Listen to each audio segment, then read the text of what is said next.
Assalamu alaikum. I am Adnan Shif, faculty member at ComSat Institute of Information Technology, and today is our lecture number 25 regarding the course Principle of Inventory and Material Management LSM 736 LSM 736 की बात कर रहे हैं और उसी को हम लोग आगे लेकर चल रहे हैं, ठीक है ना। और ये कोर्स कोड है आपका। Now we are moving towards our new chapter that is independent demand and ordering system. सारी बातें बहुत छोटा सा कंसाइज सा चैप्टर है जिसमें इंडिपेंडेंट डिमांड्स को अलग से डिस्कस किया गया है। तो obviously most probably we are going to cover it in this lecture. इंशाल्लाह जो हमारा जो नेक्स्ट लेक्चर होगा उसमें हम कोशिश करेंगे थोड़ा सा EOQ को दोबारा विजिट करें कि हमें पता लगे कि EOQ और क्या होता है, ताकि EOQ को हम लोग थोड़ा सा टाइम और देना चाहता हूं ताकि आप लोगों को भी समझ आए और सब क्लियर हो। तो 26 lecture is the revision of EOQ कि EOQ को हम रिवाइज करेंगे। अभी हम जो है 25th लेक्चर में इस चैप्टर को खत्म कर देंगे because it's a very small chapter, कोई इतना बड़ा चैप्टर नहीं है। 2-4 बेसिक कॉन्सेप्ट्स हैं जो उसके अंदर एग्जिस्ट कर रहे होते हैं जिसको हमने देखना है, ठीक है ना। अब बुक्स को देखने पहले introduction to material management 6th edition है टोनी आर्नल्ड का। Operations management for competitive advantage, यानी operations management for competitive advantage जो है। अब उसमें क्या हुआ, ऑपरेशन बाय शेज है 11th एडिशन, उसको यूज करेंगे। और operations management 11th edition by J Heizer, इनको हम लोगों ने यूज करना है और इनको यूज करते हुए आगे चल रहे हैं।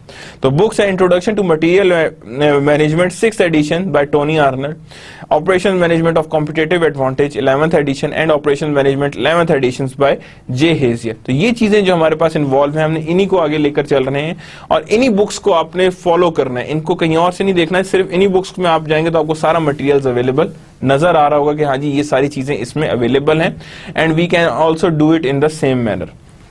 सो लेक्चर 25 में हम ये देख रहे हैं कि independent demands and ordering systems को हमने कैसे, किन बेसिस पे, किस तरह से आगे लेकर जाना है and how we are going to move further, और किस तरह से उसे लेकर आगे जाएंगे। So starting with the objectives के ऑब्जेक्टिव से स्टार्ट करते हैं इसे और हम फिर फर्दर आगे से देखते जाते हैं। तो ऑब्जेक्टिव से जरा मैं स्टार्ट करूं इसे।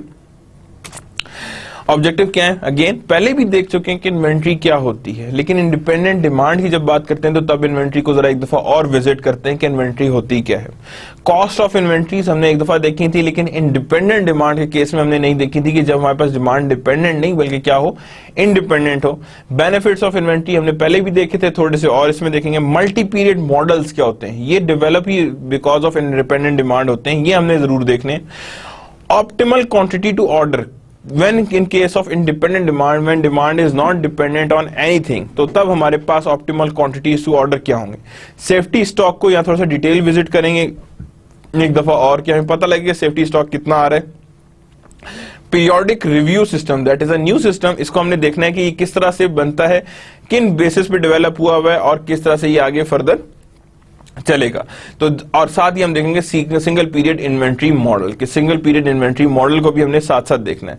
तो that means what is inventory, पहली चीज जो हमने आइडेंटिफाई करनी है। फिर उसके बाद देखनी कॉस्ट ऑफ इन्वेंट्री क्या रही है, बेनिफिट्स ऑफ इन्वेंट्री क्या है, कि बेनिफिट्स क्या क्या रहे इन्वेंट्री के, मल्टी पीरियड मॉडल्स कौन कौन से हैं, ऑप्टिमल क्वांटिटी टू ऑर्डर कितनी है, क्या चीज ऑप्टिमल क्वांटिटी टू ऑर्डर कितनी है और किस बेस पे आ रही है, सेफ्टी स्टॉक क्या रहे हैं, सेफ्टी स्टॉक के बाद पीरियड रिव्यू सिस्टम्स क्या रहे हैं, यानी पीरियोडिक रिव्यू सिस्टम्स क्या रहे हैं, और सिंगल पीरियड इन्वेंट्री मॉडल क्या रहे हैं। जो इसमें स्पेसिफिकली जो मॉडल्स हमने देखने हैं वो एक तो मल्टी पीरियड मॉडल देखना है, इसमें ऑप्टिमल क्वांटिटी टू ऑर्डर को देखना है। किसको देखना है हमने, ऑप्टिमल क्वांटिटी टू ऑर्डर को देखना है, और साथ ही हमने देखना है सेफ्टी स्टॉक को। किसको देखना है हमने, सेफ्टी स्टॉक को देखना है, और सेफ्टी स्टॉक को देखकर ही हमने आगे लेकर चलना है। और साथ ही हमने देखना है कि क्या पीरियोडिक रिव्यूज, हमारे पास पीरियोडिक रिव्यू सिस्टम हमें क्या कहता है। सो दैट मींस कि ये जो 4 चीजें हैं that is the major items of this chapter, that is multi period, optimal, safety and this one. तो ये चीजों पे हमने ज्यादा फोकस करने की कोशिश करेंगे।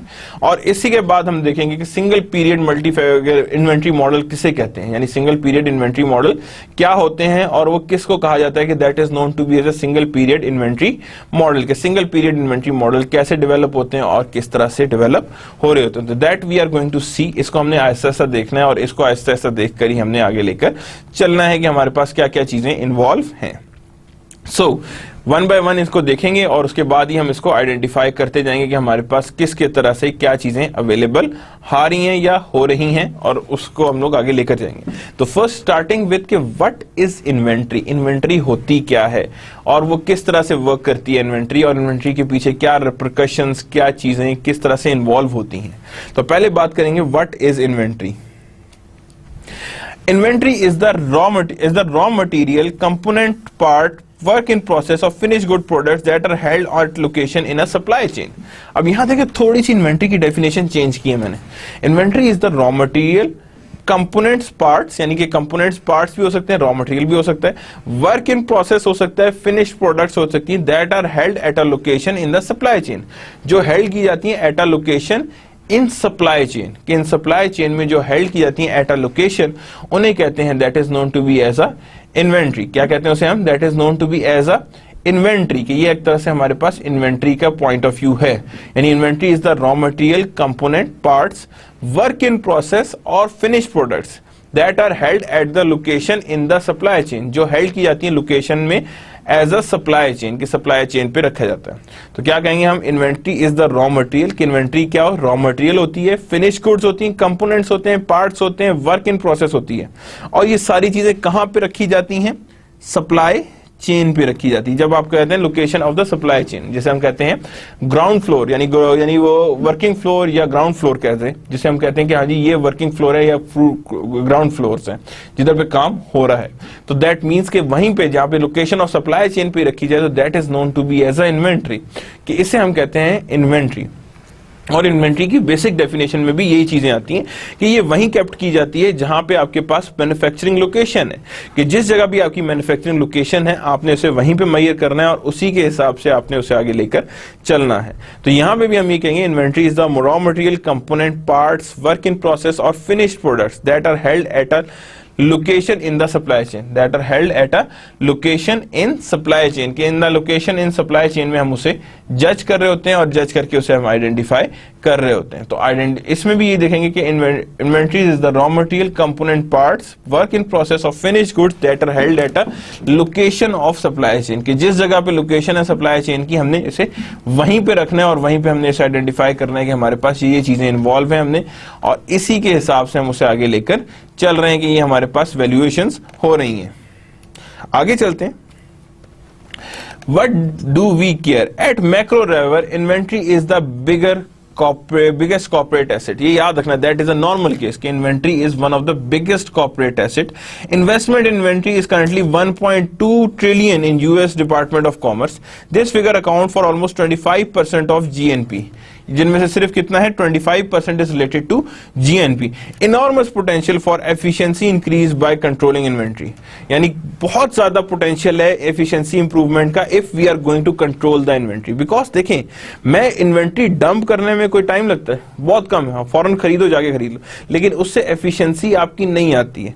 Efficiency is related to something else, वो किसी और चीज से एफिशिएंसी रिलेट कर रही होती है. Efficiency is not related to, अगर मैं कहूं कि हमारे पास आपके इस इन्वेंट्री डंपिंग से, तो वो कह रहा है, यही कह रहा है कि if we are going to control the inventory efficiency can be improved, और inventory is the biggest asset. ठीक है ना. और इसीलिए हम इस इन्वेंट्री की मैनेजमेंट पे ज्यादा फोकस कर रहे होते हैं, because it's almost 1.25 trillion management होती है इन्वेंट्री की, यानी इतने की इन्वेंट्री हमने रखी हुई है, यानी इतने की इन्वेंट्री हमारे पास आ रही है. This figure accounts for almost 25% of GNP. कितना काउंट फॉर करता है? That is 25% of GNP. के 25% ऑफ जीएनपी जितना भी आ रहा है वो हम इसी पे काउंट कर रहे होते हैं और उसी पे ही हम उसे आगे लेकर चल पड़ते हैं और इसी पे हम इसकी वेरिएशंस को चेक कर रहे होते हैं. तो that means at macro level we are going to see कि हमारे पास क्या क्या चीजें इन्वॉल्व हैं और किन बेसिस पे इन्वॉल्व हैं. तो that at macro level inventory is the biggest corporate asset, यानी ये बिगेस्ट कॉर्पोरेट एसेट है in terms of its investment, in terms of its maintenance, कि जितनी हम मेंटेन कर रहे होते हैं उस हिसाब से भी बिगर है और जितना हम मेंटेन नहीं कर रहे उस हिसाब से भी ये बिगर पे आ रहा है. At firm level, sales growth, right inventory at the right place at the right time, cause less money tied up to inventory management and absolute. अगर ये मैं इन दोनों को सामने रखूं और ये असूल कोई भी ऑर्गेनाइजेशन अपना ले, there leads towards the high profit. ये किसी तरफ जाएंगे? ये towards the high profit. Sale growth, right inventory at right place, right time, cost reduction, less money tied up in inventory, यानी कि बहुत कम पैसे जो है वो टाइड अप होंगे towards the inventory management and obsolescence, यानी एब्सोलेंस को लेकर आ जाएंगे. Right inventory at right place at the right time, cost reduction, less money tied up in inventory, less money tied up in the inventory management और absolute हो रहे हैं, यानी कि क्या होगा कि बहुत कम आपकी पैसे जो है वो इन्वेंट्री में फंसे हुए और आप एब्सोल्यूट होने से भी बच जाएंगे अगर आप कॉस्ट इन्वेंट्री को थोड़ा रखेंगे या जरूरत के हिसाब से रखेंगे. So then there is a difference between कि आपने इसे किस तरह से और किन बेसिस पे इसे मेजर करना है. तो सेल्स ग्रोथ को देखेंगे, right inventory at right place at right time, right inventory at right place at right time. और कॉस्ट रिडक्शन में क्या होगा, less money tied up in inventory management and obsolescence में, और एब्सोलेंस में भी हमें राइट मैनेजमेंट को ही हमने देखना है. And higher profits are also being there, कि हायर प्रॉफिट्स भी हमारे पास एग्जिस्ट करने हैं. What do we care? Each of the, अब देखें यहां पे मैं एक एग्जांपल डिस्कस कर रहा हूं. Each of the Solitron big customer, which includes Cisco, Aristocrat and Lucent, were expecting explosive growth for wireless phones and networking gear. When the bottom finally fell out, it was too late for Solitron to halt order from all of its 4,000 suppliers. Now Solitron has 4.7 billion in inventory by March 19, 2001. ये कब की है? 2001 की. अब गौर से देखें, वो कहना ये चाह रहे हैं बिग कस्टमर्स हैं सॉलिट्रॉन के, और किस किस के हैं यहाँ पे? सिस्को है, एरिक्सन है, लूसेंट है. Expecting explosive growth in networking gear and phones. When bottom finally fell out, it was too late for Solectron to halt order from all of its 4,000 suppliers.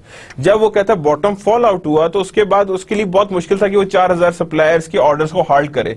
Now Solectron has 4.7 billion of inventory. कितना है उसके पास? 4.7 billion of in inventory. When Palm formally reported its quarterly number in June, the damage was gruesome. Its losses are 392 million. अब देखिए higher inventory maintain की हुई, losses कहां पहुंचे हुए? 392 million. A big chunk of which was attributed to the writing down excess inventory. यानी down excess inventory, pile of unsold devices, और piles of unsold devices वहां पड़े हुए.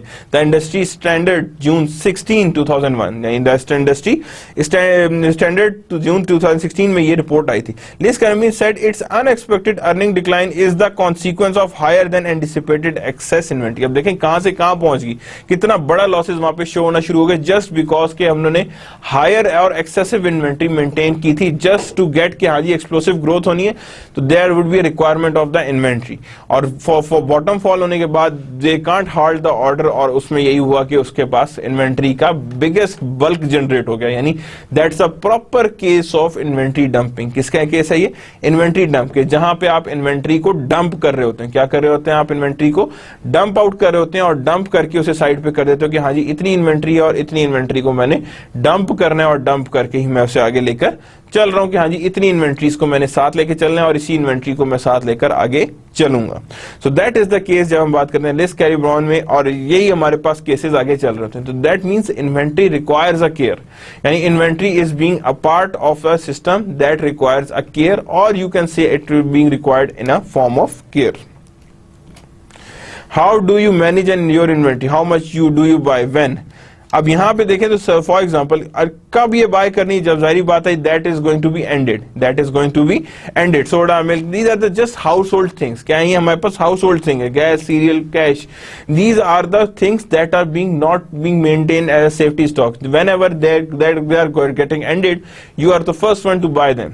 कि आप पहले होगे जो इन्हें सबसे पहले बाय करोगे. यानी इनमें soda, milk, toilet paper, gas, cereal, cash, everything would be there, और जिसको आपने वन बाय वन बाय करते जाना है. तो जब हम उसे वन बाय वन बाय करेंगे तो that mean soda, milk, toilet paper, gas, cereal, cash, everything need to be buy bought. यानी कि हर चीज को हमने बॉट करना है. और यानी कि जब आपको खत्म हो जाए, ना कि आप मैं कहूं जी कि हाँ जी पिछले 1 साल का सोडा ला के रख दो, पिछले 2 साल का मिल्क ला के रख दो, पिछले 1 साल के लिए टॉयलेट पेपर ला के रख दो, गैस पहले से ले आओ सारी की सारी, सीरियल भी पिछले 1 साल का ले आओ, अगले 1 साल का ले आओ, और कैश भी इस तरह ज्यादा रख लो. तो दैट मीन्स कि आपने फिर ओवर इन्वेंट्री मेंटेन की हुई. आप इसको तब यूज करते जितनी आपको रिक्वायर्ड है, उससे ज्यादा की आप इन्वेंट्री नहीं रख रहे होते. इससे ज्यादा की आप इन्वेंट्री रखोगे तो then there would be a problem again. क्या आप उसमें से ज्यादा इन्वेंट्री रखोगे तो देन अगेन इश्यू बन जाएगा, और उसमें हमारे पास चीजें डिफरेंट या वेरिएट कर जाएंगी, कि वेरिएट करके सामने आ रही होंगी. बात समझ आई कि यहां पे हमारे पास उतनी इन्वेंट्री रखनी है जितनी हमें रिक्वायर्ड है. रिक्वायर्ड से ज्यादा की इन्वेंट्री हमने मेंटेन नहीं करनी, क्योंकि अगर उससे ज्यादा की इन्वेंट्री मेंटेन करेंगे तो then there would again be a problem और there would be again a inventory dumping की। किसकी तरफ चल पड़ेंगे हम? इन्वेंट्री डंपिंग के, जिसमें हम कहते हैं कि इन्वेंट्री डंप हो रही है या इन्वेंट्री डंप होके आगे चली गई है। What do you cost of not having it. अब क्या हुआ, क्या कंसिडर करना है? Not having, cost of going to the grocery और gas station, cost of drawing money, cost of holding storing, lost interest, price discount, how much to consume, some safety against uncertainty. अब वो कहते हैं जब आपने ये सब चीजें खरीदनी है तो उसमें हम किस किस चीज को हम लोगों ने देखना है। पहले देखेंगे अगर हमारे पास ये ना हो तो हमें क्या कॉस्ट बियर करनी पड़नी है, क्या करनी, अगर ये चीज हमारे पास ना हो तो हमारे पास क्या कॉस्ट हमें बियर करनी पड़नी है और क्या कॉस्ट को हम लोग आगे लेकर चलेंगे। Cost of going to grocery और अ गैस स्टेशन, तो वो हमारे पास क्या कॉस्ट हमारे पास डेवलप हो रही है। Cost of going for grocery और गैस स्टेशन और कॉस्ट ऑफ ड्रॉइंग मनी, यानी यहाँ पे इसका मतलब है हर चीज को लाने की जो कॉस्ट है वो आपको पता होनी चाहिए कितनी है। कॉस्ट ऑफ होल्डिंग और storing lost interest, cost of holding और lost interest must be seen, या उसका उसे मैं रखूंगा और या स्टोर करूंगा तो उसके ऊपर मेरे ऊपर क्या चार्जेस मेरे पास पड़ेंगे। प्राइस डिस्काउंट्स को देखना है हमने कि प्राइस डिस्काउंट्स कितने हैं, कैसे हैं। हाउ मच यू कंज्यूम, कि कितने कंज्यूम आप करोगे, क्या करोगे, हाउ मच यू कंज्यूम, के what is the your consumption level, और कंज्यूम कितना करना है। जाहिर बात है बहुत ज्यादा कंज्यूम नहीं कर रहे, आपको कितना कंज्यूम करना चाहिए।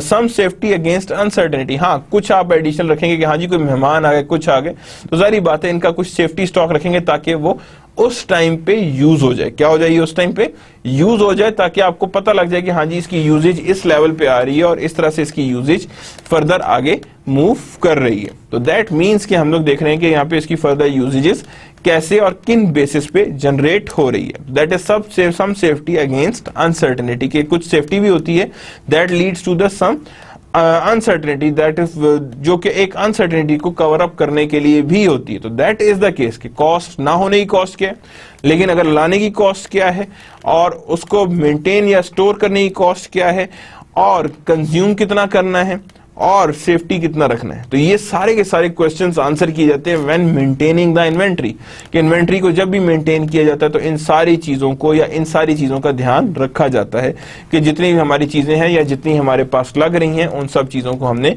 आइडेंटिफाई करना है और उसके हिसाब से ही हमने उसको वैल्यू देनी है। यानी जितना भी हमारे पास स्टॉक है हमने उसी हिसाब से उसकी वैल्यूएशंस को आगे लेकर चलना है। तो that is what do you consider, तो इन सारी चीजों को हमने कंसिडर करना है और देन उसके बाद हमने उसे आगे लेकर चलना है। तो दैट इज द केस, उसी के हिसाब से हमने उसे आगे चलेंगे। कॉस्ट ऑफ इन्वेंट्रीज की बात करते हैं। कौन कौन सी कॉस्ट एग्जिस्ट करती हैं?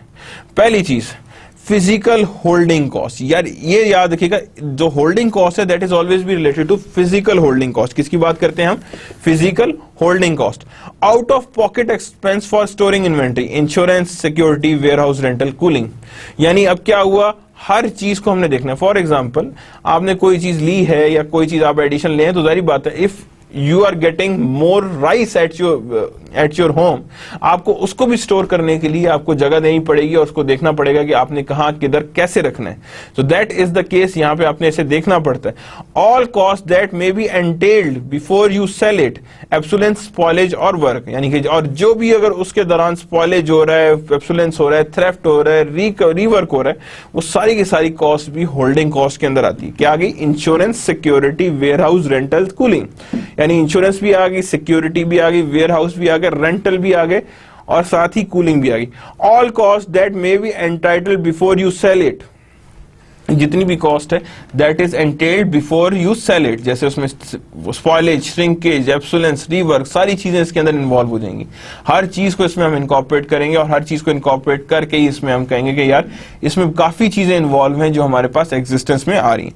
अपॉर्चुनिटी कॉस्ट ऑफ इन्वेंट्री, क्या आ रही है हमारे पास? Opportunity cost of inventory, foregone return on the funds invested, foregone returns on the funds invested. और अपॉर्चुनिटी कॉस्ट भी आएगी। जाहिर बात है अगर आपने जो पैसा इन्वेंट्री में फंसाया है आप कहीं इन्वेस्ट भी तो कर सकते थे, और जहां आप उसे इन्वेस्ट करते तो इसका मतलब है वहां से रिटर्न्स ही मिलने थे। तो जो रिटर्न्स अब मिलने थे वो अब नहीं मिल सकते, बिकॉज इसलिए क्योंकि आपने इन्वेंट्री में इन्वेस्ट किया हुआ है।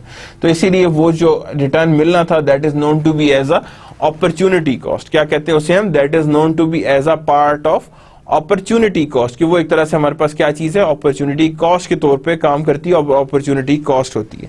ऑपरेशनल कॉस्ट की बात करते हैं, delay in detection of quality problem, delay in detection of quality problems, के क्वालिटी प्रॉब्लम्स क्या है, delay the introduction of new product और इंक्रीज थ्रूपुट टाइम। यानी ऑपरेशनल कॉस्ट क्या हो सकती है, delay in detection of quality problems, यानी कि डिले हो सकता है प्रोडक्शन की क्वालिटी प्रॉब्लम में, ठीक है ना, delay in introduction of new product और इंक्रीज इन थ्रूपुट टाइम। तो these are the parts of operational cost. तो फिजिकल होल्डिंग कॉस्ट भी होता है, ऑपरेशनल कॉस्ट भी होता है, जिसमें डिटेक्शन क्वालिटी की नहीं हो सकती है, इंट्रोड्यूस लेट हो रहा है, या थ्रूपुट टाइम्स वेरी कर रहे हैं, या थ्रूपुट टाइम इंक्रीज करके। तो physical holding cost, opportunity cost and operational cost, these are the major costs of inventory. कि क्या है हमारे पास, मेजर कॉस्ट ऑफ इन्वेंट्री की अगर मैं बात करूं कि इन्वेंट्री की क्या कॉस्टिंग है, तो जाहिर बात है physical holding cost, opportunity cost and operational cost, यानी कि ये तीनों की तीनों कॉस्ट हमारे पास एग्जिस्टेंस में हैं, और इसी के हिसाब से हम उसे आगे लेकर चल रहे होते हैं कि हमारे पास कितनी कॉस्ट एग्जिस्ट कर रही हैं। बेनिफिट्स ऑफ इन्वेंट्री, क्या आ रहे हैं हमारे पास, बेनिफिट्स ऑफ इन्वेंट्री। अब बेनिफिट्स ऑफ इन्वेंट्री की जब बात करें तो पहली चीज आ रही है हेज अगेंस्ट अनसर्टन, उसके बाद है hedge against uncertain supplies, economic और against smoothing and hedge and summarizing of all of them. अब पहली की बात करें तो हेज अगेंस्ट अनसर्टेन डिमांड, किसकी बात करें, hedge against uncertain demand. Inventory हमेशा हेजिंग होती है एक तरह से, कि अगर खुदा ना खास्ता कहीं आपके पास ज्यादा क्लाइंट आ गए तो आप उसको कैसे, किस तरह से, किन बेसिस पे मैनेज करेंगे। हेज अगेंस्ट अनसर्टेन सप्लाई, किस पे करेंगे, हेज अगेंस्ट अनसर्टन सप्लाईज, कि हम हेज करें अगेंस्ट अनसर्टन सप्लाई, की अनसर्टन सप्लाई हो तो उसको हम लोग किस तरह से हेज करें और किन बेसिस पे हेज करें, क्या करें हम उन्हें किस बेसिस पे हेज करें। यानी अगर मैं कहूं कि अनसर्टन है, सप्लाईज आ गई हैं, कम आ गई थी या नई सप्लाईज आ रही थी, तो पुरानी इन्वेंट्री उसे कवर अप करेगी। डिमांड ज्यादा हो गई तो जो इन्वेंट्री रखी हुई थी वो उसको कंज्यूम कर लेंगे आप। इकोनॉमाइज एंड ऑर्डरिंग कॉस्ट, यानी दूसरा काम ये होता है कि इकोनॉमी, आप कहते हो यार मैं बार-बार ऑर्डर करूंगा, कॉस्ट ज्यादा है, तो आप कहते हो व्हाई नॉट एक ही दफा में बल्क ऑर्डर दे दूं, तो उससे क्या हुआ, आपने इकोनॉमाइज कर दिया ऑर्डरिंग कॉस्ट को, उसे बढ़ने से रोक दिया। और साथ ही स्मूथिंग, कि कहीं पे भी ऊंच नीच ना आए आपकी सप्लाई में, एक स्मूथ रहे। और वो आप किस तरह कर सकते हैं, जस्ट बाय मेकिंग और डेवलपिंग थ्रू इन्वेंट्री, के इन्वेंट्री को सामने रखते हुए ही आप इसे डेवलप कर सकते हैं या इसकी तरफ जा सकते हैं, कि यानी आप स्मूथिंग की तरफ जा सकते हैं।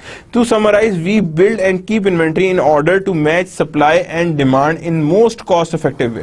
यानी कि इट्स अनदर वर्ड्स, हम लोग क्या कहते हैं, हम लोग इन्वेंट्री इसलिए बनाते हैं ताकि हम सप्लाई एंड डिमांड को मैच कर सकें इन अ मोस्ट इफेक्टिव वे। किस तरह, मोस्ट इफेक्टिव वे में अगर हम सप्लाई एंड डिमांड को मैनेज कर रहे हैं तो that would be a much better way to measure everything, कि उसी के हिसाब से हम उसे मेजर करने की ज्यादा आसानी से या ज्यादा तरीके से हम उसकी टूवर्ड्स दैट वे हम लोग उसकी तरफ जाते हैं। तो that is again hedge against uncertain demand, के अनसर्टन डिमांड जो हेज अगेंस्ट है। दूसरा है हेज अगेंस्ट अनसर्टन सप्लाई, के हेज अगेंस्ट अनसर्टन सप्लाईज कितनी है। And economize on ordering cost, के इकोनॉमाइज ऑन ऑर्डरिंग कॉस्ट कितनी है। And last one is the smoothing, के स्मूथिंग के लिए भी यूज किया जाता है। To summarize, we build and keep inventory in order to match supply and demand in most cost effective way। किसमें कर सकते हैं, supply and demand in most cost effective way, कि जो cost effective way में हम उसे काफी समराइज कर सकते हैं या उन्हें मैनेज कर सकते हैं या मैच करा सकते हैं इन cost effective way, कि जितना भी हमारा cost effective हो सकता है। मॉडलिंग इन्वेंट्री इन सप्लाई चेन, सप्लाई चेन, अब देखें ये हमारे पास क्या है, वेयर हाउसेज हैं, दीज आर माई रिटेलर्स। अब रिटेलर्स हैं और ये हमारे पास सप्लायर। अब सप्लायर से पहले कहां जा रही हैं, वेयर हाउसेज को जा रही हैं, इसको भी वेयर हाउस को चली गई, इसको भी वेयर हाउस को, ये सारे कुछ से वेयर हाउस को जा रहे हैं। And then we are warehouses की तरफ से फर्दर डिविजन हो रही हैं। लेकिन देखें अब वेयर हाउसेज हर एक को एक सर्टन लेवल तक दे रहा है, क्या दे रहा है, हर एक को सर्टन लेवल तक दे रहा है। और वेयर हाउसेज और रिटेलर से फिर कहां जा रहा है, ये एंड यूजर को जा रहा है। किसको जा रहा है, ये एंड यूजर को जा रहा है, कि जो हमें एंड यूजर हमें गाइड करते हैं और एंड यूजर ने गाइड करेंगे, उसी हिसाब से हम कहेंगे कि that we are moving towards the end user product. किसकी तरफ जा रहे हैं, हम एंड यूजर प्रोडक्ट की तरफ जा रहे हैं और एंड यूजर के हिसाब से ही हम उसे आगे लेकर जा रहे हैं। तो supplier, warehouse and retails, ये तीनों चीजों को हम साथ साथ लेकर चलेंगे।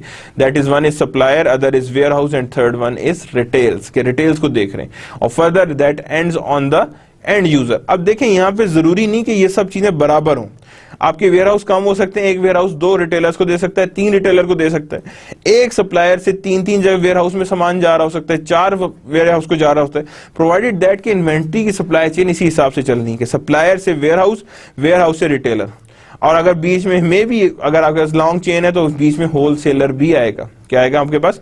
होलसेलर भी आएगा, जो आपको पास होलसेलर से then we are moving towards the retailer, कि हम फिर उसे आहिस्ता आहिस्ता रिटेलर की तरफ भी धकेल देते हैं कि रिटेलर की तरफ आ रहे हैं, और रिटेलर से फिर वो किस तरफ जा रहा होता है? एंड यूजर की तरफ। किस तरफ जा रहा होता है? वो एंड यूजर की तरफ जा रहा होता है, और एंड यूजर को हम देख रहे होते हैं कि हमने किस तरह से कंप्लीट फॉर्म में चल रहा होता है। This is the inventory supply chain. मैं कंप्लीट सप्लाई चेन की बात नहीं कर रहा हूं, ये इन्वेंट्री सप्लाई चेन है कि सप्लायर, वेयर हाउस, रिटेलर, और अगर बीच में आ गया तो होलसेलर ऑल्सो एग्जिस्ट। तो that is a part of supply chain that is completely related to inventory. जो किससे रिलेट कर रहा है? इन्वेंट्री से रिलेट कर रहा है और किसी चीज से रिलेट नहीं कर रहा। तो inventory portion of supply chain is in this form, that comes from supplier, then warehouse and then retailer. किससे कर रहा है? Supplier, then warehouse and then retailers. Home Depots की बात करते हैं, एक और एग्जांपल है our Home Depots. Already you know कि क्या है, कौन सी ऑर्गेनाइजेशन है, और ये नॉर्मली बहुत ही बिगर रिटेलर्स हैं। Our inventory consist of up to 35,000 different kinds of building material. अब होम डिपोट्स है ही बिल्डिंग मटेरियल के बारे में, तो कह रहे home improvement supplies and lawn and garden products. ये क्या है? And lawn and garden products, यानी होम इंप्रूवमेंट सप्लाईज हैं and lawn and garden products भी एग्जिस्ट कर रही। We currently offers thousands of products in our online store. We currently offers thousands of products in our online stores, यानी कि we currently offer thousands of products in our online stores, कि online stores में हमारे पास thousands of products होते हैं। We offer approximately 250,000 more products through our special ordering service। अब ये देखें होम डिपोट्स कितनी बड़ी इन्वेंट्री को मेंटेन कर रहा है। क्या कर रहा है? वो कितनी बड़ी इन्वेंट्री को मेंटेन कर रहा है, और मेंटेन करके कहां लेके जा रहा है? Our inventory consist of up to 35 different kinds of building material, home improvement supplies and lawn garden. We currently offer thousands of products on online products, यानी कि ऑनलाइन भी सेलिंग कर रहे हैं। We offer approximately 250,000 more products through our special ordering service, यानी नए products को भी ऑफर कर रहे हैं। दैट मीन्स कि they are actually maintaining the inventory not only but also maintaining warehouses in which they can easily manage it through the retailer, wholesaler and also online retailers, यानी कि online retailers को भी ये साथ साथ देख रहा होता है कि इसमें क्या क्या चीजें इन्वॉल्व हैं और ये किस तरह से परफॉर्म की जा रही हैं, यानी क्या क्या चीजें इसके अंदर इन्वॉल्व हैं, और उनको हम लोग साथ साथ देख रहे हैं कि क्या क्या चीजें इनमें बेस कर रही हैं और किन किन चीजों पे बेस कर रही हैं। तो we offer approximately 250,000 more products through our special ordering service, यानी और स्पेशल ऑर्डरिंग सर्विस जो है वो वहां पे चल रही है और उसी हिसाब से हम उसको वैल्यू कर रहे हैं। Different types of inventory models की डिफरेंट टाइप्स एग्जिस्ट कर रही होती हैं। मल्टी पीरियड मॉडल्स होते हैं, जो मैंने स्टार्ट में बात की, रिपीट बिजनेस मल्टीपल ऑर्डर्स, यानी कि जो बार बार एक ही सेम चीज को रिपीटेडली मंगवाई जाती है। तो इसका मतलब क्या होता है? दैट मीन्स कि यहाँ पे हम कहेंगे कि repeat business and multiple orders. क्या हो गया यहाँ पे? मल्टीपल ऑर्डर्स या रिपीट बिजनेसेस में चल रहे हैं। सिंगल पीरियड मॉडल्स होते हैं, सिंगल सेलिंग सीजन और सिंगल ऑर्डर, यानी सिंगल सेलिंग सीजन है या सिंगल ऑर्डर्स हैं। क्या है हमारे पास? सिंगल ऑर्डर्स हैं। तो मल्टी पीरियड मॉडल्स आ गए और सिंगल पीरियड मॉडल्स आ गए। क्या आ गए? मल्टी पीरियड मॉडल्स और सिंगल पीरियड मॉडल्स आ गए। Multi period repeat businesses, multiple orders. Single period models, single selling season और single order. Single selling season भी होते हैं और सिंगल ऑर्डर्स भी एग्जिस्ट कर रहे होते हैं। तो that means different types of inventory models भी एग्जिस्टेंस में होते हैं और वो इसी बेसिस पे एग्जिस्ट करके आगे फर्दर चल रहे होते हैं। मल्टी पीरियड का मतलब ये होता है कि जिसमें आपके पास डिफरेंट पीरियड्स के मॉडल्स चल रहे होते हैं कि हर पीरियड के हिसाब से, that is normally followed by seasonal trends. और सिंगल पीरियड मॉडल्स ये होते हैं कि जिसमें आपको पता है एक कंसिस्टेंसी चलती रहेगी। तो इसीलिए यहाँ पे कहेंगे कि multi period models are the repeated businesses and single period are the single selling season, यानी एक ही सेलिंग सीजन है जैसे आइसक्रीम का, तो वहां पे नॉर्मली सिंगल पीरियड मॉडल्स भी चल रहे होते हैं। तो these are the different types of inventory models that exist, की यानी ये इन्वेंट्री मॉडल्स हैं जो हमारे पास एग्जिस्ट कर रहे होते हैं, या जिनको हम कहते हैं कि दैट आर द बेसिक्स और या that have required to be have basics of the inventory models. Multi period models की बात करते हैं। Supply order, on hand inventory है, यहां से ऑर्डर किया, यहां से सप्लाई आ गई। and that is the end person. ये question, how often to review, when to place order, how much to order, how much to stock to keep. यानी ये अगेन फिर 4 क्वेश्चंस आ गए. पहला, how often to review, कितना जल्दी हमें review करना चाहिए, क्या करना चाहिए हमें, किसे कितना जल्दी हमें इसे रिव्यू करना चाहिए. And when to place an order, और कब हमें इसे ऑर्डर को प्लेस करना चाहिए, क्या करना चाहिए, कब इसे हमें ऑर्डर्स को प्लेस करना चाहिए. हाउ मच टू ऑर्डर, कितना ऑर्डर हमें करना चाहिए, यानी कितना ऑर्डर हमें करना चाहिए. And how much stock to keep, यानी कितना हमें स्टॉक को कीप करना चाहिए या स्टॉक हमारे पास कीप होना चाहिए. तो यानी क्या हुआ, हाउ ऑफन टू रिव्यू, पहला काम क्या है हमारे पास, how often to review. When to place an order, यानी कब हम इसे ऑर्डर को प्लेस करें. हाउ मच टू ऑर्डर, क्या कितना टू ऑर्डर करें, और कितना स्टॉक टू कीप. पहला क्या है जी, रिव्यू. याद रखिएगा मल्टी पीरियड में रिव्यू फ्रीक्वेंट होते हैं, यानी मल्टी पीरियड में फ्रीक्वेंट रिव्यूज ही चलते हैं और फ्रीक्वेंसी के साथ ही रिव्यूज हो रहे होते हैं, यानी फ्रीक्वेंसी के साथ ही हमारे पास रिव्यूज एग्जिस्ट कर रहे होते हैं या रिवीजन हमारे पास आ रही होती हैं.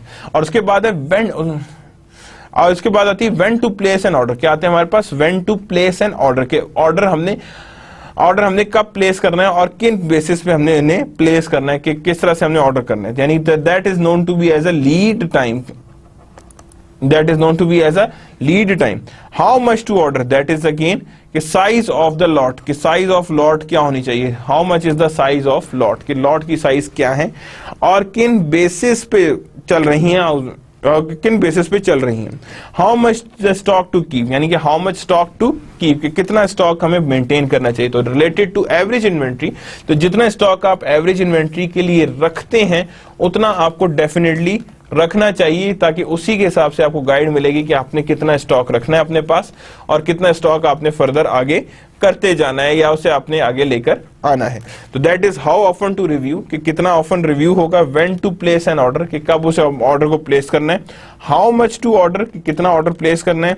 And how much stock to keep, कि कितना स्टॉक हमें लेके जाना है या कितना स्टॉक हमने अपने पास रखना है. तो these are the key question that are normally asked. ये हमारे पास जो क्वेश्चन है ये नॉर्मली आस्क की जाते हैं when talking about the multi period model. किसकी बात करते हैं हम, जब मल्टी पीरियड मॉडल की बात करते हैं तो उसमें ये क्वेश्चंस नॉर्मली रखे जाते हैं या इसमें ये आइडेंटिफाई हो रहे होते हैं कि ये क्वेश्चंस हैं जो हमें आस्क किए जाएंगे या हमसे जो पूछे जाएंगे. और जब हमसे पूछे जाएंगे तो वो ये क्वेश्चंस एग्जिस्ट कर रहे हैं और यही एग्जिस्टेंस में आगे लेकर हम फर्दर चल रहे हैं. तो that is known to be as a multi period model. क्या होता है ये, that is known to be as a multi period model, और मल्टी पीरियड मॉडल के हिसाब से हम उसे आगे लेकर चलते जा रहे हैं. तो that is known to be as your multi period model. और मल्टी पीरियड मॉडल के अंदर ये 4 क्वेश्चंस हमने लाजमी आंसर करने हैं. उसके बाद पहली चीज जो आ रही है दैट इज, जो हमने देखनी है इसके अंदर, that is ordering cost, then holding cost. अब ये दोनों देखें, याद रखिएगा ये दोनों कॉस्ट ही हैं जो मेजर हैं जो मॉडल्स में कॉस्टिंग का काम करते हैं. दैट इज मॉडल्स कॉस्टिंग हमेशा इन्हीं पे बेस कर रही होती है. मॉडल कॉस्टिंग इन्हीं पे बेस कर रही होती है और इन्हीं पे कॉस्टिंग पे लेकर आ रहे होते हैं. ठीक है ना. तो how often to review, when to place an order, how much to order and how much stock to keep. यानी how much to order and how much stock to keep, इतना स्टॉक हमें रखना चाहिए और कितना स्टॉक हमें अपने पास keep करना चाहिए. तो that is how often to review, when to place an order and how much to order and how much stock to keep, कितना हमें स्टॉक को मेंटेन रखना चाहिए. मल्टी पीरियड मॉडल को आगे, the economic order, quantity, supplier, retailer, demand. Demand is known and deterministic, D per year. अब यहां पे क्या आ गया, economic order, quantity. Independent demand में कैसे लगेगा, इंडिपेंडेंट डिमांड जब होगी और मल्टी पीरियड होगा, क्या होगा, multi period. We have known ordering cost S and immediate replenish. Annual ordering cost H per unit given है, purchasing cost C per unit given है. क्या दी हुई है, परचेजिंग कॉस्ट भी हमें दी है सी पर यूनिट. तो demand is known and deterministic, यानी डी यूनिट्स भी दिए हुए. We have known ordering cost है, annual holding cost of average inventory is H and purchasing cost C per unit. और परचेजिंग क्या कॉस्ट क्या है मेरे पास, सी पर यूनिट के हिसाब से मेरे पास एनुअल परचेजिंग कॉस्ट भी है. तो यानी क्या क्या चीजें गिवन है हमारे पास, डी एस एच सी, यानी हर चीज हमारे पास फॉर गिवन है when we talk about economic order quantity. और ये क्या होती है, दैट इज सप्लायर, सप्लायर से रिटेलर, रिटेलर से डिमांड. और डिमांड यहां से आती है, सप्लाई यहां से आती है, and retailer is the complete decision maker. और यही किसी को चाहिए होती है ईओक्यू. क्या चाहिए होती है इसको, ईओक्यू चाहिए, ताकि वो अपनी ओवरऑल सिस्टम्स को मैनेज कर सके और उससे उन्हीं सिस्टम्स के हिसाब से मेजर कर सके और आइडेंटिफाई कर सके कौन कौन सी मेजरमेंट्स हमारे पास कैसे लेकर हम आगे चलेंगे, that how these measurements being done and how they are being perform, कि हमने उसे मेजरमेंट्स को कैसे और किस तरह से परफॉर्म करना है और किन बेसिस पे परफॉर्म करते जाना है। So that we are going to see कि हमारे पास क्या क्या चीजें इसमें इन्वॉल्व हैं। तो purchasing cost C per unit है and holding cost H, ordering cost S and deterministic demand is D। कि डिटर्मिनिस्टिक डिमांड कौन सी है, दैट इज D। अब क्या total cost, purchasing cost plus ordering cost plus inventory cost, इन सबको अब वहां पे तो ऑप्टिमल ऑर्डर के लिए करते थे ना, ordering cost plus equals to holding inventory, क्या नाम है, होल्डिंग कॉस्ट। तो यहां पे हम करते हैं क्या, नहीं, purchasing cost, ordering cost, inventory cost. अब इन्वेंट्री कॉस्ट भी यहां पे निकालेंगे हम, ठीक है ना, तो यहीं पे हमने निकाली है इन्वेंट्री कॉस्ट। अब यहां पे आ रहे हैं पहली चीज, परचेजिंग कॉस्ट क्या है जी, total units into cost per unit, that is known to be as a purchasing cost. क्या कहते हैं उसे हम, परचेजिंग कॉस्ट। ये अब इंडिपेंडेंट डिमांड की बात करूं, टोटल कॉस्ट डिपेंडेंट डिमांड में उसी तरह ही निकलेगी। यहां पे हम बात करें जब हमारे पास इंडिपेंडेंट डिमांड आ रही, किसकी डिमांड आ रही, इंडिपेंडेंट, यानी किसी मशीनरी की बात नहीं हुई जो आउटसाइड हो जाना है, तो total cost into cost per unit. Ordering cost क्या है, number of orders into cost पर ऑर्डर, ये ऑर्डरिंग कॉस्ट आ रही है। और इन्वेंट्री कॉस्ट क्या है, average inventory into holding cost, यानी एवरेज इन्वेंट्री को हमने किससे मल्टीप्लाई कर दिया है, होल्डिंग कॉस्ट है, कि हमारे पास होल्डिंग कॉस्ट उस एवरेज इन्वेंट्री के लिए इतनी पड़ेगी या इतनी हमारे पास एवरेज इन्वेंट्री की होल्डिंग कॉस्ट एग्जिस्ट कर रही है या इतनी एग्जिस्ट करती है। So that means that is known to be as average inventory and into holding cost. तो यहां पे देखें हर एक का फार्मूला सेपरेट है, टोटल कॉस्ट इसके into cost per unit and ordering cost and then holding cost, ordering cost number of orders, holding cost inventory. तो यानी इन तीनों कॉस्ट को जब मैं मल्टीप्लाई प्लस करूंगा तो that means we have a optimal quantity to order, यानी कि हमारे पास पहले टोटल कॉस्ट आ जाएगी। क्या चीज आ जाएगी हमारे पास, टोटल कॉस्ट आ जाएगी, कि कॉस्ट कितनी लगती है और किन बेसिस पे ये कॉस्ट हमारे पास इवेल्युएट होगी। तो that means we are going to see कि हमारे पास फर्दर आगे क्या क्या चीजें इन्वॉल्व हो रही हैं। Finding the optimal quantity order. Let's say we decide to order a batch of Q. A number of periods will be D over Q. Q क्या सारी बात है, 1 2 3 4, जितने ऑर्डर्स देंगे उतने डिमांड के हिसाब से देंगे। तो इन्वेंट्री पोजीशन है, period over which demand for Q has occurred, यानी इतने पीरियड के बीच में Q की डिमांड है और ये टाइम है या Q है, और ये इन्वेंट्री की पोजीशन है, and that is known to be as a average inventory. जो मैं लाइन की डॉटेड डाल रहा हूं, that is known to be as a average inventory. से क्या कहेंगे कि ये हमारे पास एक तरह से एवरेज इन्वेंट्री, और number of periods will be, और नंबर ऑफ पीरियड्स कितनी होंगी, यानी कि कितनी दफा आपके यानी कि इन्वेंट्रीज आएंगी, तो that is D over Q. क्या करेंगे हम उसे, डी ओवर क्यू के जितना भी हमारे पास वैल्यू आ रही होगी D over Q, that we are going to see कि हमारे पास कितनी वैल्यूज एग्जिस्ट कर रही हैं या कितनी वैल्यूज हमारे पास एग्जिस्ट करती हैं, that how we are going to see them and how we are going to identify them. अब यहां देखें, average inventory for each period is Q divide by 2। जैसे मैं भी ये बता रहा था हाफ पे होगा, तो जारी बात है if this is the Q तो then Q divide by 2 is the average inventory. क्या आ रही है, Q divide by 2 is the average inventory. अब परचेजिंग कॉस्ट कैसे निकालनी है, D into C, demand into cost. क्या निकालनी है हमने, demand into cost per unit. Ordering cost D Q over S, यहां से हम निकालती, और inventory cost Q divide by 2 into H, जो पहली चीजें थी। मतलब अब हमारे पास जो थी टोटल कॉस्ट सिर्फ ऑर्डरिंग और इन्वेंट्री से नहीं आनी है, बल्कि कॉस्ट हमारी ओवरऑल परचेजिंग से भी आनी है। That means the purchasing is also making a differences, कि परचेजिंग भी डिफरेंसेस जनरेट कर रहे हैं और परचेजिंग भी उसी हिसाब से डिफरेंसेस जनरेट करके आगे लेकर आ रहे हैं। तो परचेजिंग आ रही है, ऑर्डरिंग आ रही है एंड इन्वेंट्री कॉस्ट आ रही है। क्या रही है, परचेजिंग कॉस्ट आ रही है, ऑर्डरिंग कॉस्ट आ रही है, इन्वेंट्री कॉस्ट आ रही है। क्या आ रही है, परचेजिंग कॉस्ट, ऑर्डरिंग कॉस्ट और इन्वेंट्री कॉस्ट दैट एग्जिस्ट, यानी कि that is the basic case when we talk about costing of the inventory. किसकी बात करेंगे हम, कॉस्टिंग ऑफ द इन्वेंट्री, कि हमने इन्वेंट्री को कैसे और किन बेसिस पे कॉस्ट करना है, यानी कि इन्वेंट्री को कैसे और किन बेसिस पे कॉस्ट करना है। So what is the total cost, तो टोटल कॉस्ट की जो हमारे पास पूरी इक्वेशन बनी वो क्या बनी, that is D C plus D over Q S plus Q2 Q divide by 2 into H.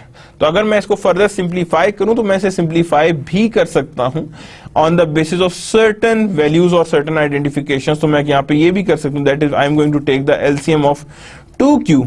तो यहां पे क्या हो जाएगा, dcq2, और यहां पे आ जाएगा हमारे पास 2d प्लस यहां पे क्या आ जाएगा मेरे पास q² h, यहां क्या आ जाएगा मेरे पास q² h। तो नॉर्मली अगर मैं देखूं तो मैं इजीली इसको और फर्दर समेट सकता हूं, जिसे कहते हैं कि आप इजीली आइडेंटिफाई करके इसे और कन्फाइन कर सकते हैं कि हम इसे फर्दर कैसे रिड्यूस कर सकते हैं या कैसे आइडेंटिफाई कर सकते हैं। सपोज जैसे 2d है, मैं इसमें से मल्टीप्लाई करके अलग कर दूं तो cq प्लस h बच जाएगा। अब उसी तरह मैं अगर q को अलग करूं तो q भी अलग हो सकता है। तो दैट मीन्स कि I can do it in the both ways, कि यहाँ पे हम लोग इसे आइडेंटिफाई कर सकते हैं हमारे पास क्या क्या चीजें इन्वॉल्व हैं, यानी कि मीन्स हम लोग इसे किस तरह से टोटल कॉस्टिंग की तरफ ले जा सकते हैं। In order now to find the optimal quantity, we need to optimize total cost with respect to the decision variable. अब क्या करना है हमने, ऑप्टिमाइज करना है टोटल कॉस्ट को, इन अदर वर्ड्स मिनिमाइज करना है टोटल कॉस्ट को with respect to decision variable. किसके रिस्पेक्ट से, डिसीजन वेरिएबल के रिस्पेक्ट से, कि वो हमें गाइड करेगा कि हमने किस तरह से डिसीजन वेरिएबल्स को आइडेंटिफाई करना है। तो optimization through total cost would be there, यानी ऑप्टिमाइजेशन किन बेसिस पे करनी है, थ्रू टोटल कॉस्ट की बेस पे, कि जो भी हमारी टोटल कॉस्ट आ रही है उसके बेस पे, और साथ ही डिसीजन वेरिएबल्स की बेस पे। किसकी बेस पे, डिसीजन वेरिएबल्स की बेस पे, कि डिसीजन वेरिएबल्स हमें क्या कह रहे हैं और हमने उनसे किन बेसिस पे आइडेंटिफिकेशंस लेकर आगे चलना है। So in order now to find optimal quantity we need to optimize और minimize total cost with respect to decision variables, the variables we control, जो वेरिएबल्स हमारे अपने कंट्रोल में एग्जिस्ट कर रहे हैं। Which one is the decision variable? अब ये सबसे बड़ा क्वेश्चन आता है कि डिसीजन वेरिएबल कौन सा है। बहुत सारे वेरिएबल्स हैं, ये देखें ना, ऊपर जाके देखें, यहाँ पे आके तो ये भी डिसीजन वेरिएबल है, ये भी है, ये भी है, ये भी है, ये सारे के सारे क्या हैं, डिसीजन वेरिएबल है। लेकिन क्या ये सारे के सारे डिसीजन वेरिएबल्स यूज होने चाहिए, क्या इन सबके पास भी डिसाइडिंग पावर है? तो again the question rises, which one is the decision variable, कि इन सब में से डिसीजन वेरिएबल आखिर है कौन सा, which is the decision variable. तो वही हमारा काम है जो इसमें से हमने आइडेंटिफाई करना है। What is the main insight from EOQ? अब ये देखें, पहले भी बन चुकी है। ई इनसाइट क्या थी EOQ से, कि हमने कहा था होल्डिंग कॉस्ट स्ट्रेट फॉरवर्ड चलती है, कि जितने नंबर ऑफ यूनिट्स बढ़ते जाएंगे, नंबर ऑफ इन्वेंट्री यूनिट्स बढ़ते जाएंगे, कि जिस तरह हमारे पास इन्वेंट्री यूनिट्स बढ़ गए उसी हिसाब से हमारे पास ओवरऑल होल्डिंग कॉस्ट भी ऊपर जाएगी। क्या करेंगे, होल्डिंग कॉस्ट भी ऊपर जाएगी, यानी अबव साइड पे जाएगी, ठीक है ना। और ऑर्डरिंग कॉस्ट की बात करें तो ऑर्डरिंग कॉस्ट की अगर हम बात करें तो वो देखें बिल्कुल नीचे जा रही है। तो जैसे ही हमने कहा जी कि नंबर ऑफ ऑर्डर्स हैं, एक ऑर्डर करेंगे तो इतनी कॉस्ट लगेगी, जारी बात है, बाकी ऑर्डर करते जाएंगे तो इतनी लगती जाएगी, और that is known to be as your ordering cost. क्या कहेंगे इसे हम, ये एक तरह से आपकी क्या है, ऑर्डरिंग कॉस्ट है, और ऑर्डरिंग इसी के हिसाब से करनी है। जब इन सब को हमने एक कंप्लीट सबमिशंस या कम्युलेट किया तो हमारे पास कहा जी that is known to be as your total cost. ये क्या है आपके पास, एक तरह से टोटल कॉस्ट है, कि ये टोटल कॉस्ट में एग्जिस्टेंस में आ रही है। जब हम बात करते हैं फर्दर, तो यहाँ पे अब जो इसकी लोएस्ट पॉइंट है, यानी जहां पे कॉस्ट सबसे लोएस्ट है, तो हम कहेंगे that is known to be as a Q asterisk, that is order quantity. क्या कहेंगे इसे हम, कि that is known to be as your order quantity, कि ऑर्डर क्वांटिटी के हिसाब से देखेंगे। ये graph remains the same for dependent and independent demand. That's why जब हम डिपेंडेंट इंडिपेंडेंट डिमांड एग्जिस्ट कर रहे हैं और ऑर्डरिंग सिस्टम को साथ साथ देख रहे हैं, तो इसका मतलब है हमने दोनों चीजों को देख रहे हैं, दैट इज ऑफ EOQ। किसको देख रहे हैं हम, EOQ को हम साथ साथ देखते जा रहे हैं कि हमारे पास क्या क्या चीजें इसमें इन्वॉल्व होकर करती हैं और क्या क्या चीजें इसमें एग्जिस्ट कर रही हैं, क्या क्या चीजें इसमें एग्जिस्ट करनी। और टोटल कॉस्ट ही हमें गाइड कर रही है कि where we have to move further, हमने जाना किस तरफ है और कैसे मूव करना है। और जो इसके लोएस्ट पॉइंट होगा that is my optimal order quantity. क्या होगी वो, हमारी ऑप्टिमल ऑर्डर क्वांटिटी, और वही हमें गाइड करेगी फर्दर हमारे पास क्या चीजें इन्वॉल्व हो रही हैं। There is a trade off between holding and ordering cost। जारी बात है, एक रिवर्स आ रहा है, एक ऊपर की तरफ जा रहा है और एक नीचे की तरफ आ रहा है, तो जारी बात है इन दोनों में क्या है, ट्रेड ऑफ एग्जिस्ट कर रहा है। क्या कर रहा है इसमें, ट्रेड ऑफ एग्जिस्ट कर रहा है, कि इतना हमारे पास ट्रेड ऑफ है और इन दोनों के बीच में यानी इतने डिफरेंसेस हमारे पास एग्जिस्ट कर रहे हैं। ये again optimal order quantity, same formula है, 2ds ओवर h, q की वैल्यू थी तो q से हमने यहीं से निकाला तो हमारे पास कितनी वैल्यू आई है, दैट इज ऑफ 548। कितनी आई है हमारे पास, दैट इज 548 आई है। और वो हमारे पास एग्जांपल थी ये वाली, assume a car dealer that faces demand of 5000 cars per year and that it costs 15,000 to have car shift dealership, holding cost 500 per hour थी। how many should be the order deal and what would be the order size, यानी कि how many times should the dealer order, कितना order करना चाहिए। तो जाहिर बात है 15,000 कार, 5,000 कार थी, कितनी थी हमारे पास 15,000 थी, यानी कि 15,000, हाँ यानी 15,000 हमारे पास नहीं 5,000 कार्स थी एंड दैट मीन्स 500 के हिसाब से हमने उसे रखना है। तो कितने, how many times should the dealer order, तो ये हमारे पास हाल में यहाँ पे आ गया जी, दैट इज 10 टाइम्स ऑर्डर करेंगे तो हमारे पास कंप्लीट ऑर्डर्स आ जाएंगे, ठीक है ना। उसके बाद हमारे पास जो आ रहा है, उसके बाद हमारे पास फर्दर जो आ रही है एग्जिस्टेंस, वो कह रहा है, पूछ रहा है हमसे कि dealer order and what should be the order size. तो ऑर्डर साइज हमने निकाली है, दैट इज 548, सॉरी यहाँ पे हमारे पास 548 आएगा, गलत हो गया, 548 आ रहा है, 5000 डिवाइडेड बाय 548 क्या आ रहा है 548, तो ये हमारे पास 9 पॉइंट समथिंग आ जाएगा। तो यहाँ पे हम देखेंगे कि हमारे पास कितने ऑर्डर्स आएंगे, कितने नंबर ऑफ ऑर्डर्स हमारे पास जनरेट होंगे और कितने ऑर्डर्स जनरेट होंगे, आगे चलेंगे। If delivery is not instantaneous but there is a lead time, when to order, how much to order। अगर डिलीवरी इंस्टेंटेनियस नहीं है but there is a lead time exist कर रहा है, then when to order and how much to order, यानी कितना order करें और कब ऑर्डर करें। तो इन्वेंट्री हमारे पास ऐसी है, टाइम यहाँ पे है, यानी हमारे पास ये बताएगा कि कब टू ऑर्डर करें, when to order।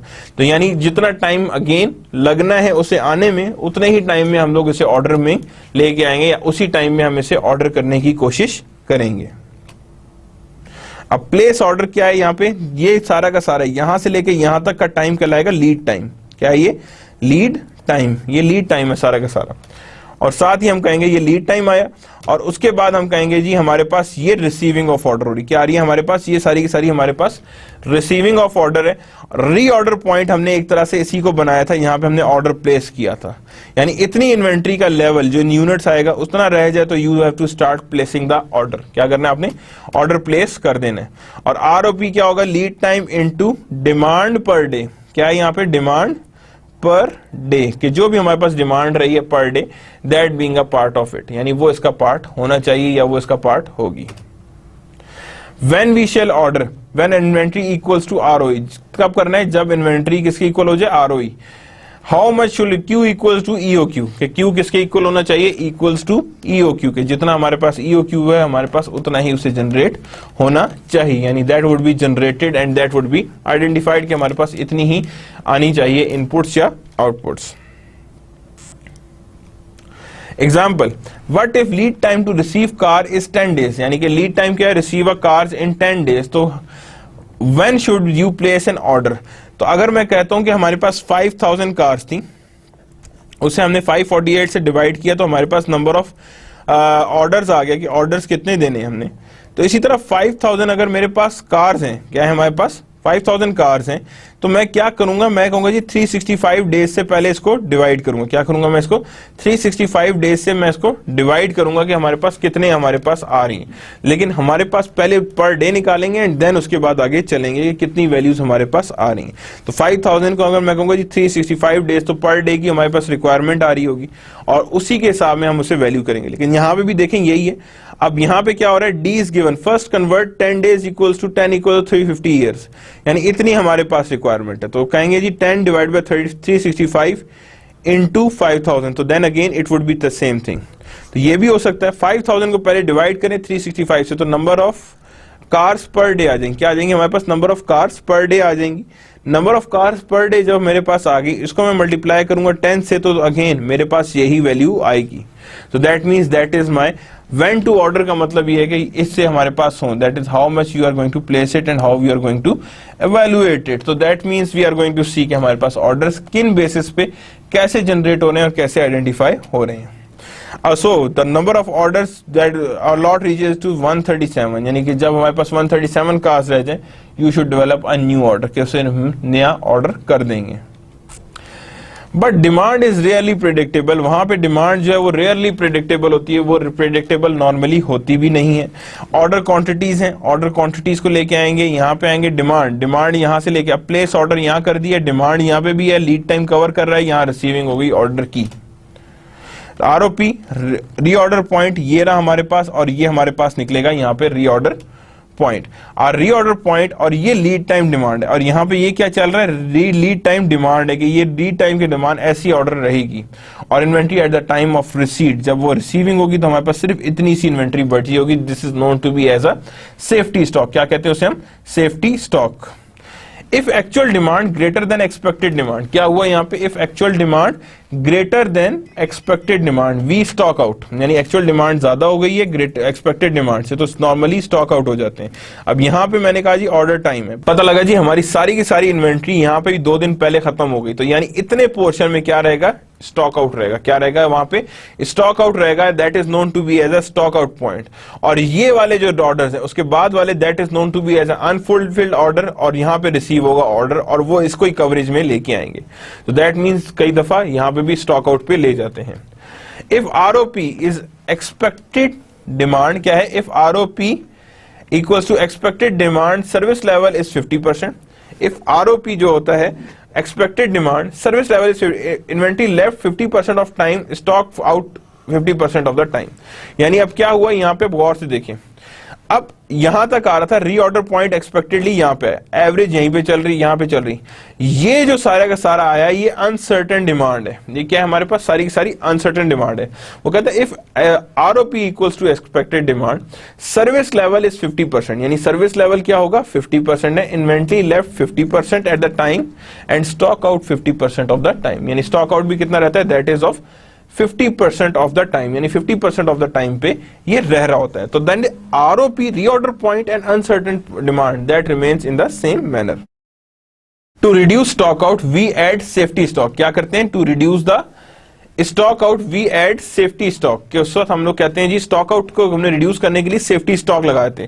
अब क्या हुआ यहाँ पे, एक्सपेक्टेड डिमांड मेरे पास क्या थी, वो ये थी एक्सपेक्टेड लीड टाइम डिमांड, अब वो मेरे पास चलती जा रही है, रिसीव हो गया order, that is a normal case, यहाँ पे आ गया मेरे पास, और ये मैंने रखा हुआ है सेफ्टी स्टॉक, कि अगर उसके बाद खुदा ना खास्ता अगर मेरे पास पहले ये खत्म होती तो मैं इसको भी कवर अप करता हूं, चाहे ये लेट हो जाए चाहे ये जल्दी नीचे हो जाए, दोनों केसेस में मेरी सेफ्टी स्टॉक को मैं यूज करूंगा। क्या करूंगा, दोनों केसेस में मैं सेफ्टी स्टॉक को यूज करूंगा, और उसी के हिसाब से मैं इवैल्यूएशंस को आगे लेकर जाऊंगा, बिकॉज दैट गाइड्स मी कि मैंने उस सेफ्टी स्टॉक को कैसे और किन बेसिस पे मेजर करके या इवैल्यूएट करके आगे लेकर जाना है। तो safety stock is always be required. तो इन्वेंट्री लेवल आ गया, expected long lead time demand, और एक्सपेक्टेड लीड टाइम डिमांड को हमने देखा कि नीचे जा रही है, and further receiving of orders को भी लेकर आना है। सेफ्टी स्टॉक, ये जो हमारे स्मॉल पोर्शन है that is a safety stock, ये हमारे पास क्या कहलाएगा, सेफ्टी स्टॉक है। ROP reorder points equals to safety stock plus expected lead time demand, यानी जो भी रीऑर्डर पॉइंट है वो याद रखना इन दोनों चीजों से मिलकर बनेगा कि safety stock plus lead time demand, क्या चीज आ गई है, safety stock plus lead time demand, कि जो सेफ्टी स्टॉक है उसी के हिसाब से हमने देखना है कि लीड टाइम डिमांड हमारी कितनी है, कैसे है और किस बेसिस पे आगे चल रही है। Order quantity and that complete, यहां से लेके यहां तक की जो होगी that is known to be as a EOQ, that is order economic order quantity. क्या चीज आ गई है वो, इकोनॉमिक ऑर्डर क्वांटिटी, यानी कि इकोनॉमिक ऑर्डर क्वांटिटी कितनी और कैसे एग्जिस्ट कर रही है। Decide what service level you want to provide, service level equal to probability of not stocking out, क्या मतलब हुआ, probability of not stocking out. तो decide what service level you want to provide, क्या service level you want to provide, service level equals to probability of not stocking out, के probability of not stocking out में आता है। तो service level is there, probability of stock out is there, यानी probability of stock out is in this form, यानी ये probability कि हम शायद stock out हो, और लेकिन सर्विस लेवल क्या है कि हमें यहां तक चांसेस है कि हमारे पास stock out ना हो। यहां तक की तो हमारे पास इन्वेंट्री पता है, इससे आगे को मैनेज करे सेफ्टी स्टॉक, लेकिन उस सेफ्टी स्टॉक से आगे की चीज सारी की सारी क्या होगी, स्टॉक आउट हो जाएगी। क्या हो जाएगी, वो आगे स्टॉक आउट हो जाएगी, और वहीं पे हम लोग कहेंगे कि यहाँ that is the probability of the stock out, यानी ये चांसेस हैं कि वो स्टॉक आउट में चली जाए या स्टॉक आउट हो जाए, यानी स्टॉक आउट से भी बाहर निकल जाए। अब safety stock equals to safety factor Z, यानी जी वैल्यू है स्टैंडर्ड डेविएशन ऑफ एलटी, जो हमने पहले ही पढ़ा था यहाँ पे, that is Z standard deviation of LT. अब ये सेफ्टी स्टॉक था, read Z from the normal table, और जी की वैल्यू देखेंगे कि यहाँ पे क्या एग्जिस्ट कर रही है। जो एग्जिस्ट कर रही है हम कहेंगे जी that is known to be as safety stock. क्या कहलाएंगे हमसे? सेफ्टी स्टॉक कहेंगे, और that is known to be as a probability of stock out. क्या है हमारे पास? प्रोबेबिलिटी ऑफ स्टॉक आउट के, जिसमें हमारे पास बकायदा प्रोबेबिलिटी एग्जिस्ट कर रही है towards the stock out. Caution, standard deviation in LT, variance over multiple period equals to the sum of variance of each period। अब देखें वेरिएंस भी डिफरेंट हो सकता है ना ओवर द पीरियड, तो इसमें क्या करते हैं, sum of variance of each period assuming independence. अब यहाँ पे क्या आ गया, sum of variance of each period assuming independence, तो variance over multiple period equals to the sum of variances of each period assuming independence, जिसको क्या करते हैं हम अज्यूम करते हैं इंडिपेंडेंस को, और इंडिपेंडेंसी को लेकर हम चल रहे होते हैं। Standard deviation over multiple periods is the square root of the sum of variances और not the sum of the standard deviations. यानी कि क्या हुआ, standard deviation over multiple periods का मतलब होता है कि हम स्क्वायर रूट का सम करें, फर्स्ट पीरियड स्क्वायर रूट का सम करें, square root of the sum of the variances, यानी सम ऑफ द वेरिएंसेस को हमने स्क्वायर रूट करना, सॉरी यहां पे आएगा स्क्वायर रूट आ गया वेरिएंस 1, वेरिएंस 2, वेरिएंस 3, वेरिएंस 4, यानी सारे वेरिएंसेस को सम करें और उसका फिर अंडर रूट ले लें। लेकिन हम इंडिविजुअली स्टैंडर्ड डेविएशंस को ऐड नहीं कर सकते, यानी that can't be added and that can't be controlled और completed. Area average inventory Q divided 2 plus safety stock, कहेंगे जी एवरेज इन्वेंट्री कितनी मेंटेन रखी हुई है, that is average inventory plus safety stock, वो हमारे पास फिर चलता जाएगा। यहां पे हम कहेंगे that is my average inventory, and average inventory is equals to order quantity divided by 2 plus safety stock, और इसी से हमने रखना है। लेकिन placing of order is same, receiving same, lead time, safety stock, order quantity and average inventory हमने यहां से यहां तक की रखनी। कहां से कहां तक? यहां से यहां तक ही रखनी, जिसमें सेफ्टी स्टॉक इज इंक्लूडेड। क्या होगा यहाँ पे? सेफ्टी स्टॉक इज इंक्लूडेड, और सेफ्टी स्टॉक उसी का पार्ट होगा। How to find ROP and Q। Order quantity तो निकल आई यहां से हम लोगों ने। रीऑर्डर पॉइंट के लिए हम लोग करेंगे क्या, पहले हम लोगों ने निकालनी है सेफ्टी स्टॉक। पहले find the safety stock Z table, तो जी टेबल के हिसाब से सेफ्टी स्टॉक निकालना है, तो सेफ्टी स्टॉक हम लोग निकालेंगे that is towards Z sigma over LT, और सिग्मा ओवर LT का मतलब ये कि जी, और यहां पे कर देंगे हम that is sigma of LT का that is sigma of D into LT। ये हमारे पास आ गया सिग्मा, और जिसे हम कहेंगे कि that is our case of stock out, यानी कि जितने का हमारे पास है। Find standard deviation of lead time, हमने फाइंड करी सेफ्टी स्टॉक क्या है, safety stock factor, standard deviation of LT, तो हमने यहाँ पे दोनों को मल्टीप्लाई किया, तो हमारे पास आ गया जी यहाँ पे that is safety stock.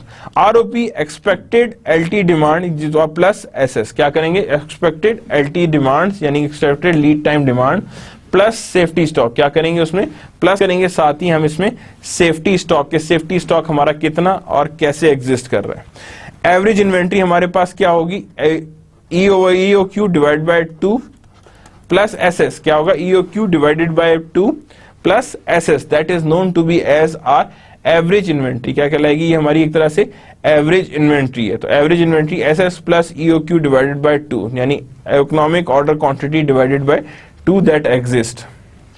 Example, back to car lot, recall that the lead time is 10 days and the expected yearly demand is 5,000. You estimate the standard deviation of the daily is that is sigma D of 6. What should be the reorder point? तो पहले तो निकालूंगा sigma of LT, और उसके लिए क्या करूंगा, that is again Z कितना है हमारे पास, that is of 1.65, कितना है हमारे पास 1.65, सिग्मा ऑफ 6 यानी हमारे पास यहाँ पे आ गया, यानी दैट इज द केस, यानी ये हमारे पास एग्जिस्ट कर रहा है। और उसको हम लोगों ने कहा जी 6 आ रहा है यहाँ पे सिग्मा ऑफ D, और उसी के हिसाब से चलें, बल्कि यहाँ पे आएगा दैट इज सिग्मा 6 है, अंडर रूट में 10 चलेगा, और वहां पे हम लोग चलेंगे कि यहाँ पे हमारे पास कितना आ रहा है। तो यहाँ पे हम कहेंगे 10 डिवाइड बाय 365, और 36 को हम लोग यहाँ पे आगे लेकर चल पड़ेंगे। तो हमारे पास जो रीऑर्डर पॉइंट आ रहा है वो कितना आ रहा है, दैट इज ऑफ 168 कार्स, कितना आ रहा है reorder point, that is known to be as a 160 cars, यानी कि हमारे पास इतनी कार्स हैं जो हमारे पास एग्जिस्टेंस में नजर आनी चाहिए या इतनी हमारे पास एग्जिस्ट कर रही होंगी कि हमारे पास है। तो 10 डेज आ गई हैं और साथ ही हमारे पास 36 जो है वो हमारे पास चाहिए होंगी ड्यूरिंग दैट कार, यानी कि हमारे पास इतनी कार्स रिक्वायर्ड हैं जो हमें इसमें रिक्वायर्ड है। तो यहाँ पे हम कहेंगे जी that is reorder point is 168। कितना है? Reorder point is 168।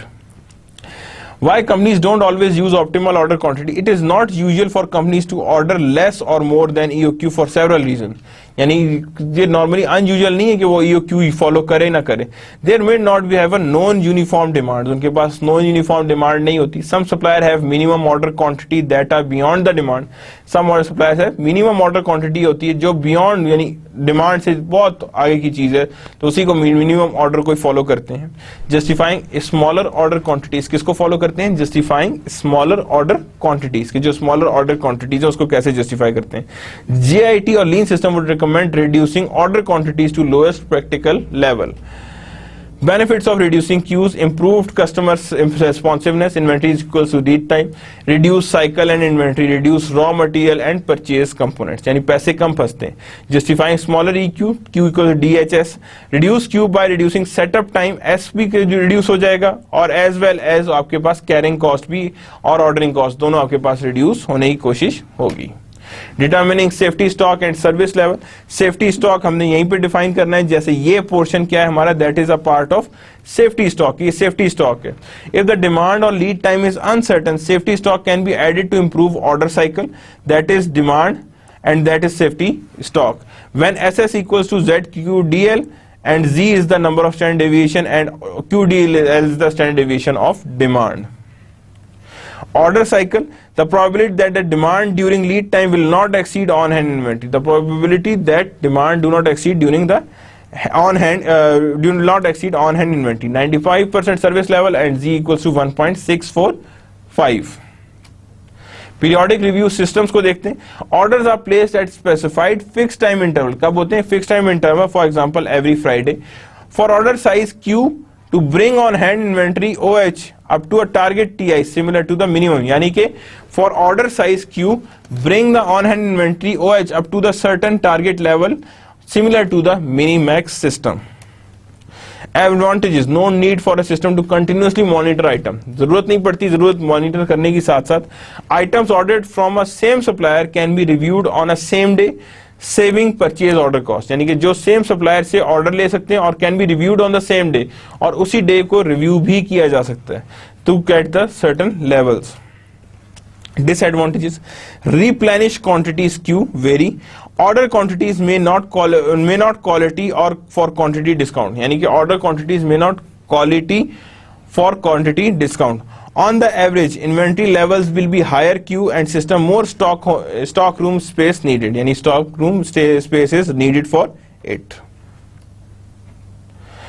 Target inventory levels exist कर रहे होते हैं। Target inventory levels that is D reorder point plus L, lead time plus safety stock. D क्या है? Average period demand, review period day और week, lead time, और SS क्या है हमारे पास? That is that Q RP plus L. Replenish quantity Q equals to TO plus on hand inventory, यानी कि target inventory minus on hand inventory. PS system, an auto part store calculated EOQ for dry wall 236 units and wants to compare total inventory cost for Q versus periodic review system. Annual demand is 2704, average weekly demand is 52, weekly sigma is 1.77 and lead time 3 work. Here the TC and the HC and HI. Review period RP Q divided by D equal to 52. तो मैं कहूँगा 236 2704 5 weeks is being there, कि 5 weeks आते हैं। Target inventory D RP plus L plus S, D RP plus L plus ZQ। अब यहाँ क्या, हर एक को देखें इन्वेंट्री को मैनेज कर रहे हैं। एवरेज ऑन हैंड इन्वेंट्री उन्होंने वही यूज किया और यहाँ पे लगा दिए 52 और 328 268 को, एंड TC 5210, और यहाँ पे उन्होंने टोटल कॉस्ट निकाल ली कि यहाँ पे आ गई 245 की कॉस्ट आ गई। कितनी आ गई हमारे पास? 245 की कॉस्ट आ गई, जिसमें हम लोगों ने एनुअल कॉस्ट डिफरेंसेस भी निकाल लिए और हर चीज को आइडेंटिफाई कर लिया। Single period in model is design for product that shares the following characteristics: sold at their regular price only during the single time period, demand is highly variable but follows a known probability distribution, salvage value is less than its original cost, so money is lost when these products are sold for their salvage value, कि जब उनके लिए sold करते हैं for their salvage value. Objective is to balance the gross profit of sale of unit with cost incurred when unit is sold after a primary selling period, कि primary selling period से difference पे sold होंगे. Again, T-shirts are purchased in a multiple of tens of charity events for $80 each. When sold during events, so in the selling price is 20. After events, their salvage value is $2. From past event, the organizer know the probability of selling different quantities of T-shirts ranging from 80 to 120. पे of आए में यानी 0.25 probability of occurrence है, customer demand है, shirts आ रही हैं and profits हम easily इसमें कवर अप कर रहे हैं. और सैंपल कलेक्शंस पे ऑफ आ रहे हैं, सेलिंग 100%, 28 आ गए, 110 आ गए and we are going to develop each and every items जिसमें से हम आइडेंटिफाई करके यहाँ पे लेकर चल रहे हैं कि सैंपल कैलकुलेशंस कैसे और किन बेसिस पे होनी है. So that's the end of the lecture number 25. We have completed the chapter of periodic review systems and independent demand और ordering systems and this chapter is being completed. Small छोटा सा chapter था, सिर्फ एक basic concept था periodic review system, जो आपको अभी मैंने कंप्लीट सारा का सारा समझ नहीं आया होगा. I am going to revise it with EOQ ताकि आपको उसके साथ कंजॉइंट होकर ज्यादा अच्छा समझ आएगा. तो we are going to revise it in the next lecture. So that's the end of the lecture number 25. अल्लाह हाफिज.